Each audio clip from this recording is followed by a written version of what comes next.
Next topic है हमारा if then else structure के बारे में। हमने कल इफ़ की लिमिटेशन देखी थी कि अगर तो कंडीशन ट्रू होती है तो आपने उसको ये मैसेज शो कराना होता है, लेकिन अगर कंडीशन फॉल्स हो जाती है तो फिर आपने क्या काम करना है उसके बारे में नहीं पता। ठीक है, तो उसके लिए हमारे पास कौन सा स्ट्रक्चर आ जाता है, इफ़ देन एल्स की। अगर कंडीशन ट्रू होती है तो इफ़ वाला काम करना है, अगर कंडीशन फॉल्स होती है तो हमने कौन सा काम करना है, एल्स वाला काम करना है। ठीक है, सिंटैक्स बिल्कुल वो सेम ही है, इफ़ कंडीशन दैन स्टेटमेंट। यहाँ तक तो इफ़ की तरह का ही है कि आपने इफ़ लिखना है, दैन उसकी कंडीशन लिखनी है, फिर उसके बाद दैन का कीवर्ड लिखना है, फिर स्टेटमेंट्स लिखनी है। उसके बाद अगर ये कंडीशन फॉल्स होती है तो हमारे पास कौन सा पार्ट चलेगा, एल्स वाला। एल्स का कीवर्ड लिखेंगे और फिर उसके अंदर जितनी स्टेटमेंट्स आप लिखना चाहते हो, जो काम आप कराना चाहते हो वो लिखोगे। और फिर हमारे पास क्या होगा, एंड इफ़। पहले एंड इफ़ कहाँ पे होता था, इस जगह पे होता था। ठीक है, लेकिन अब एंड इफ़ आपके पास कहाँ पे होगा, जब एल्स को लिख के उसकी स्टेटमेंट्स लिख के तो देन उसका क्या हो जाएगा, आपके पास एंड इफ़ हो जाएगा। यहाँ पे जो हाईलाइटेड वर्ड्स हैं वो कीवर्ड्स हैं, इफ़, देन, एल्स और एंड इफ़। ठीक है, ये सारे के सारे हमारे पास क्या हैं, कीवर्ड्स हैं।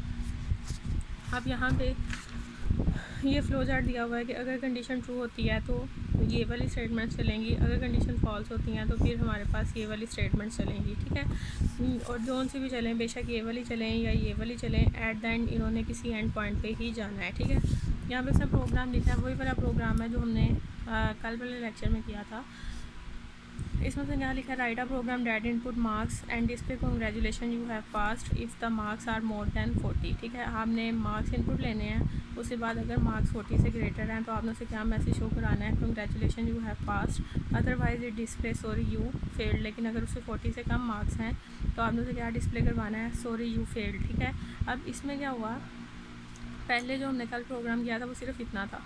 ठीक है, अब इसमें हमने दूसरी कंडीशन भी बताई है कि अगर ये कंडीशन फॉल्स होती है तो फिर आपने उसे क्या डिस्प्ले करवाना है, सॉरी यू फेल्ड। ठीक है, हमने एक बटन लगाया, उसके ऊपर हमने क्या लिखा, रिज़ल्ट। इस बटन के क्लिक इवेंट पे हमने ये कोडिंग की। ठीक है, इसमें क्या लिखा, dim marks as integer. Marks एक वेरिएबल लिया जो कि किस टाइप का है, इंटीजर टाइप का है। ठीक है, marks is equal to input box. Marks में हमने यूज़र से क्या लिया है, एंटर मार्क्स से वो मार्क्स जो है वो इनपुट करे। सपोज उसने हमारे पास क्या इनपुट कर दिया है, 30।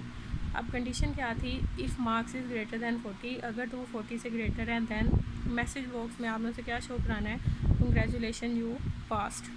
एल्स में क्या है, अगर मार्क्स 40 से कम है, यानी कि अभी हमारे पास कितने हैं, 30, तो इसका मतलब क्या है, कौन सा पोर्शन चलेगा, एल्स वाला।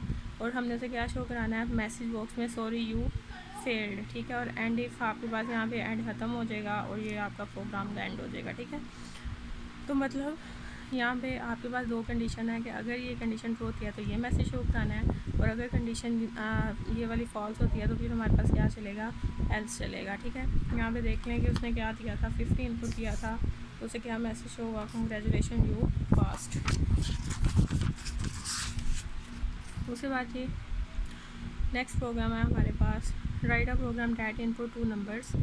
दो नंबर्स इनपुट लेने and find whether the second number is the multiple of the first number or not. Multiple का मतलब ये होता है कि कम्प्लीटली डिवाइड होता है या नहीं होता। लाइक N1 N2 दो नंबर्स हैं, N1 में हमारे पास 6 पड़ा है और N2 में हमारे पास क्या पड़ा हुआ है, 12। अब आपने क्या देखना है कि सेकंड नंबर जो है, सेकंड नंबर कौन सा बनता है, N2 is multiple of the first number के मतलब N2 जो है अगर वो N1 पे कम्प्लीटली डिवाइड होता है, यानी कि इसको डिवाइड करके हमारे पास आंसर में क्या आता है, 0, तो मतलब यानी कि इसमें रिमेनिंग कुछ नहीं बचता। डिवाइड में तो वो क्वेश्चन आता ना, रिमेनिंग कुछ नहीं बचता, यानी कि मॉड लेने से रिमेनिंग कुछ नहीं बचता, तो इसका मतलब है कि कम्प्लीटली डिवाइड हो गए हैं। लाइक यहाँ पे 12 की जगह 13 होता तो 13 डिवाइडेड बाई 6 करते तो क्या ये कम्प्लीटली डिवाइड होते, कभी भी नहीं। 1 आगे बस क्या होना था, रिमेनिंग बचना था। ठीक है, तो फिर ये आपका क्या होना था, मल्टीपल नहीं है, यानी कि 6 के टेबल में आपके पास नहीं आता। यहाँ में हमने दो वेरिएबल से क्लियर किया है, N1 as integer, N2 as integer. N1 में वैल्यू इनपुट ली और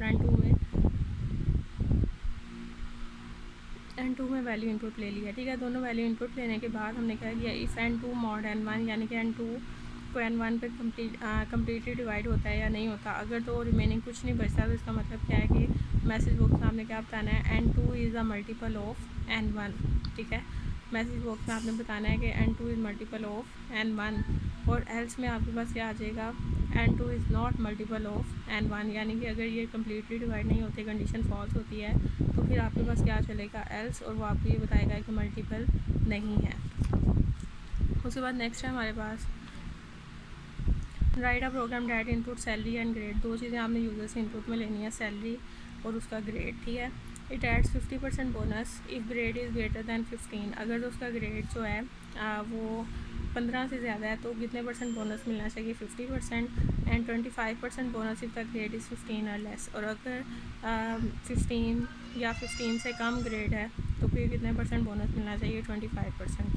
finally the program display total salary. Bonus के बाद आपने उसे क्या बतानी है, टोटल सैलरी जो है वो डिस्प्ले करानी है। अब सैलरी सपोज करते हैं कि यूज़र की सैलरी जो है वो 10,000 है, उसके ऊपर कैलकुलेशन के बाद 5,000 बोनस बन गया, तो टोटली उसको कितना पे करना, पे हुआ इस एक मंथ में 15,000, ठीक है। ऐसा तो नहीं है कि जिस मंथ में बोनस मिलता है उसमें सैलरी नहीं मिलती, तो ये जो 15,000 है ये उसकी क्या है, टोटल सैलरी, ठीक है। आपने ये डिस्प्ले करानी है। दो चीज़ें यूज़र से इनपुट में लेनी है, सैलरी और ग्रेड। सबसे पहले salary, adding salary as long, आप किसी भी टाइप का डिक्लेयर कर सकते हो, bonus as integer, grade as integer. Salary और ग्रेड हमने यूज़र से इनपुट में ले लिया, ठीक है। सपोज करते हैं कि उसकी सैलरी थी 10,000 और ग्रेड था उसका 16, ठीक है। कंडीशन हमने क्या लगाई, if grade is greater than 15। अगर तो ग्रेड जो है 15 है, ग्रेटर दैन 15 है, तो फिर उसको सैलरी को कितने परसेंट बोनस मिलना है, 50%। तो बोनस लेने का तरीका सैलरी मल्टीप्लाई सैलरी का 50%, ठीक है। तो ग्रेड हमारे पास क्या है, 16 is greater than 15, condition true हो गई। बोनस कैलकुलेट करेंगे, bonus is equal to salary multiply 50 divided by 100। Salary में क्या पड़ा हुआ है, 10,000 का 50% आपके पास ऑलमोस्ट बनता है 5,000, ठीक है। अब एल्स नहीं चलेगा क्योंकि इफ़ ट्रू हो गया, ठीक है। 5,000 बोनस कैलकुलेट हो गया, 10,000 उसकी सैलरी थी। अब हमने यहाँ पे हमारी इफ़ की स्टेटमेंट ख़त्म हुई। अब हमने आगे क्या करना है, सैलरी कैलकुलेट करनी है, उसकी total salary. Salary is equal to salary plus bonus. Salary में 10,000 है और बोनस में 5,000 है, इन दोनों को प्लस करेंगे तो हमारे पास क्या आ जाएगी, सैलरी। और मैसेज बॉक्स के थ्रू हम किसको शो करा देंगे, सैलरी को डिस्प्ले करा देंगे। उसके बाद जी नेक्स्ट है हमारे पास write a program that input a string from the user and check the string is palindrome or not।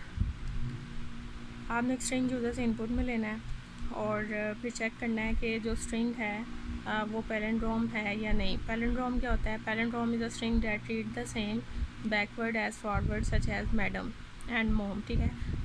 Palindrome वो नंबर होते हैं जिनको आप जिस भी साइड से पढ़ो, लाइक यहाँ से पढ़ोगे फिर भी वही वर्ड बनता है, यहाँ से पढ़ोगे तो फिर भी वही वर्ड बनता है, मतलब स्पेलिंग सेम होते हैं, बेशक उसे बैकवर्ड पढ़ो या फिर उसे फॉरवर्ड पढ़ो। आपने ये बताना है कि पैलिंड्रोम है या नहीं है, ठीक है।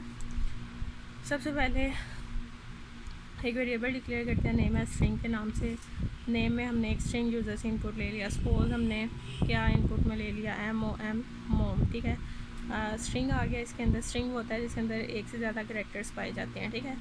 अब स्ट्रिंग इनपुट में आ गया, नेम के अंदर आ गया reverse 1 is equal to string reverse. ये हमने स्ट्रिंग रिवर्स का फंक्शन यूज़ किया जो कि प्रोग्रामिंग लैंग्वेज में बना बनाया पड़ा है। स्ट्रिंग रिवर्स नेम, कि ये जो नेम वाला वेरिएबल है इस स्ट्रिंग को हम क्या कर दें, रिवर्स कर दें। इसको रिवर्स करें तो फिर क्या बनता है, MOM, मतलब यहाँ से बनाएं MOM, रिवर्स भी यही बनता है, ठीक है।